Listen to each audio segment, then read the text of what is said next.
Hello guys, so ito sa ngayon, it's already 1 a.m. Wednesday, September 27. So may mamaya, ito, nagsasend ako sa mga prospects. At the same time, ina-update ko yung, alam niyo yun, yung script ko. So for example, ito ay Bisaya. Ito ay Chabacano. Ito ay ano pa ba to? Chabacano din to. So yan, ina-update ko yung script na yan. So kwan kasi along the way, naiisip natin na ano tawag doon, bakit hindi nagre-reply. So kasi depende, kasi baka isipin mo na sinend mo sa kaibigan mo positive, tapos sinend mo the same thing doon sa mga hindi mo talaga ka-friends, so hindi siya masyadong positive. So ibig sabihin nun, hindi dapat pareho, kasi syempre kaibigan mo yun eh.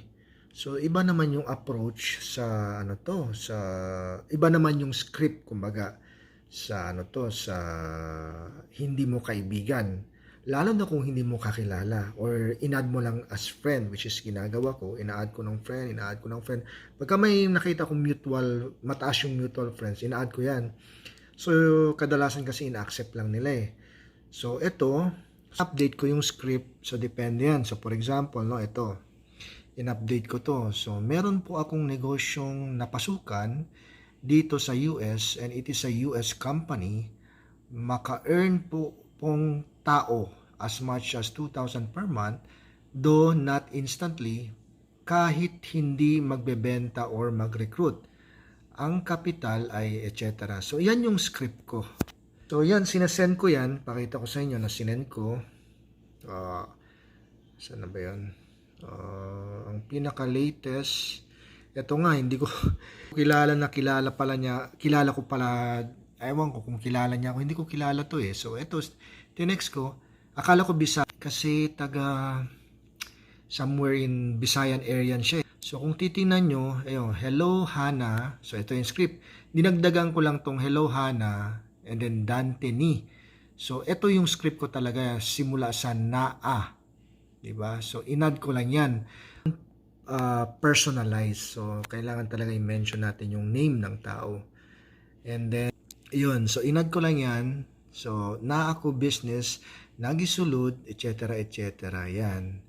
So yan yung script ko. Tingnan mo, sabi niya, hello kuya, pwede to imbia vids and the site? Thank you. Ibig sabihin, sabi niya, ikuan mo kagad, padala mo yung site and video. Walang binasa ko ulit. Yung pala, pati site pala, So, doon din sa video na pinapadala ko, may script din ako diyan. So, yung script na yan. So, ang ginagawa ko dito sa yan, pag hiningi nila yung video, yan. So, ito yung kinapi-paste ko na link, okay, sa YouTube. So, kung sino man sila, kung Tagalog sila or English, meron na yan. So, ito yung Chabacano man yung sinagot, Chabacano yung sinagot niya sa akin. So, ito rin ang isasend ko. Este video, tapos pinapalitan ko lang yung name kung sino man yan. So, ayan yung script ko. So, pwede nyong palitan yan. Depende sa prospect nyo. So, ganyan lang ako. Tapos, meron din ako mga script along the way, natututunan ko kung paano mag-follow up, mga ganun-ganun. Tapos, yan, for example, gusto niya yung site. So, titingnan ko lang dito. Ito, sa folders ko. Yan, my link, yung first message sa prospect, ito na yun. Tapos yung homeless man na kumikita, tapos mga product certification. So pag humingi sila ng product certification, i-click ko lang to, tapos i-copy ko lang to. Isa-send ko kaagad so much faster ang galaw mo. For example, yung tao na yun, hiningi niya yung link. So ngayon pupunta ako dito ngayon. My link, di ba? So my link, yan. So nakalagay dito, click this link or pre-enroll or be a member. So kung gusto mo isama yan, pwede. So this is our website. So, pag kinapi-paste ko to, wait lang copy-paste, select, syempre, select. kasi tumitingin ako sa iPad and at the same time tumitingin din ako sa video, sa camera ko kung tama ba naka-cover ba yung ano to. Okay, so copy, then punta ako dun sa messenger niya and then i-paste ko lang. Ito. Paste. So pag kinik ko yung send, yan na. So this is our website. Di ba? Ganun lang ang ginagawa ko.